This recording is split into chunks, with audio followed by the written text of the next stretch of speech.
Dans la région de Bordeaux, ils redoutent aussi ce moment des vendanges, mais pour d'autres raisons, vous allez le voir. Bonjour Mao Becker-Granier, on vous retrouve en Bonjour direct Apolline. de Galgon, vous êtes tout près de Libourne, et là-bas, les vendanges ont commencé avec beaucoup d'appréhension donc.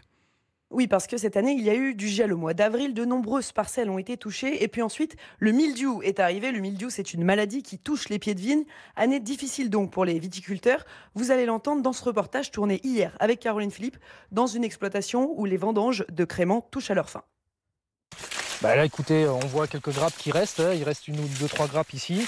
Et puis il en reste une ici, quoi. Antoine Voilà. Perron, Ça fait mal au cœur, ça c'est évident. le responsable du vignoble de la coopérative de Sauveterre, a beau compter, il ne reste plus grand-chose sur son pied de vigne. Aujourd'hui, le nombre de grappes suite aux dégâts du gel du mois d'avril a été divisé par 2, voire par 3 sur certaines parcelles.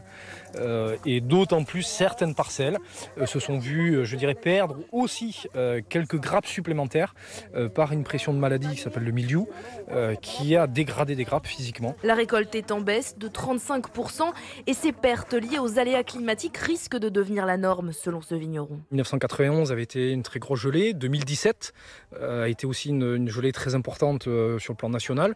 2018 aussi. Quand on parle de réchauffement climatique, je pense qu'on ne parle pas que du réchauffement de la température. En fait, finalement, c'est aussi des accidents climatiques importants et de plus en plus récurrents. Si la quantité n'est pas au rendez-vous, la qualité l'est.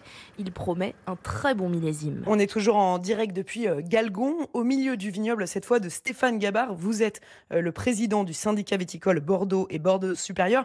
Alors, on l'a entendu, on est rassuré, la qualité n'est pas touchée. Mais est-ce que, conséquence de ces récoltes moins importantes, le prix des bouteilles va-t-il augmenter? Non, pas. Effectivement, sur l'appellation Bordeaux, Bordeaux supérieur, on va éviter de jouer la carte du prix. On est une appellation où on a des volumes, on a en stock encore de beaux millésimes comme le millésime 2019 et 2020 qui étaient des très beaux millésimes.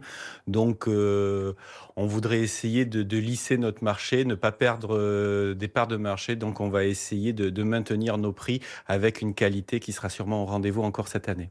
Alors forcément, si vous produisez moins et que vous vendez au même prix, il y a peut-être aussi un problème financier. Est-ce qu'avec ces aléas climatiques qui se multiplient, est-ce que vous craignez que les assurances soient finalement de moins en moins derrière vous? Alors effectivement, il y a un gros problème sur l'assurance récolte, hein. L'assurance récolte est basée sur une moyenne quinquennale, hein, sur 5 ans. Et lorsque l'on a une succession d'aléas climatiques comme on les a eu depuis 2017, ben, nos moyennes de récolte sont plutôt basses et l'assurance, dans ce cas-là, intervient à moindre mesure.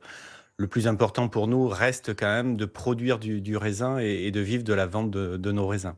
Merci beaucoup Stéphane Gabard. Et à ce propos de l'assurance récolte, le président Emmanuel Macron a annoncé vendredi dernier la création justement d'un nouveau système doté d'un fonds de 600 millions d'euros. Il a promis que tout le monde pourrait y souscrire. Le projet de loi, qui est justement très attendu par les viticulteurs mais aussi par les agriculteurs, doit être examiné courant janvier à l'Assemblée nationale.